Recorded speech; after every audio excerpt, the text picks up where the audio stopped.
முதலமைச்சர் மு.க.ஸ்டாலினுக்கு ஆஞ்சியோ பரிசோதனை.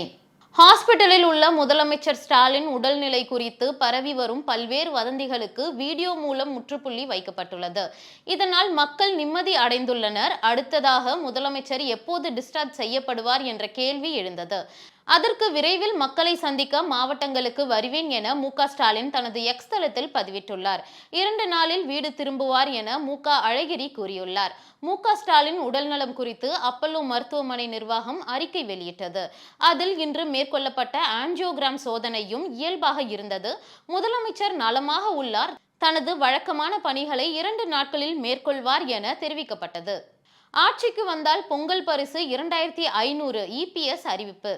தீவிரமான தேர்தல் சுற்றுப்பயணம் மேற்கொண்டு வரும் இபிஎஸ் அடுத்தடுத்து பல வாக்குறுதிகளை கொடுத்து வருகிறார்.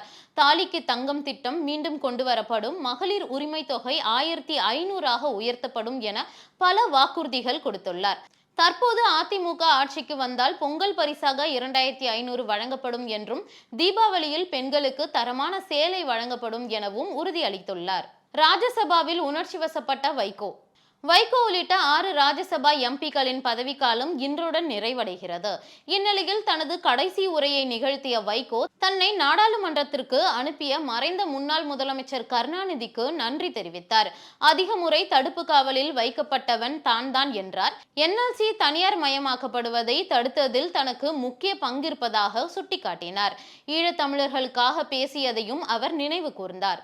அன்புமணிக்கு எதிராக ராமதாஸ் புகார்.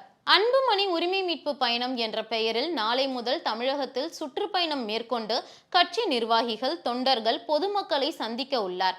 இந்நிலையில் தான் எனது அனுமதியின்றி பாமக கொடியை பயன்படுத்துவது மற்றும் நிர்வாகிகள் சந்திப்பு பிரச்சாரத்தை தடுத்து நிறுத்த வேண்டும் என்று பாமக நிறுவனர் ராமதாஸ் சார்பில் டிஜிபியிடம் பரபரப்பான புகார் அளிக்கப்பட்டுள்ளது. தனது அனுமதியின்றி பாமக கொடியை பயன்படுத்துவது மற்றும் நிர்வாகிகளை சந்திக்க கூடாது. இதனால் பாமக கொடி நிர்வாகிகள் சந்திப்பு பிரச்சாரத்தை தடுத்து நிறுத்த வேண்டும் என கூறப்பட்டுள்ளது. இந்த புதிய மனுவால் அன்புமணி ராமதாஸ் இடையேயான பிரச்சனை தொடர்ந்து வருகிறது. ஆவணி பிறந்தால் அதிமுகவுக்கு நல்லது நடக்கும் ஆர்பி உதயகுமார். திமுகவை எதிர்ப்பவர்கள் ஒன்று சேர்ந்தால்தான் நோக்கம் நிறைவேறும் என தாவேகா நாம் தமிழருக்கு இபிஎஸ் அழைப்பு விடுத்தது குறித்து ஆர்பி உதயகுமார் விளக்கம் அளித்துள்ளார். மதுரையில் பேசிய அவர் அதிமுகவில் ஓபிஎஸ் இணைவதற்கான காலம் கடந்துவிட்டதாகவும் கூறினார். மேலும் ஆடி மாதம் முடிந்து ஆவணி மாதம் பிறந்தால் அதிமுகவுக்கு நல்ல காலம் பிறக்கும் எனவும் சூசகமாக கூறியுள்ளார்.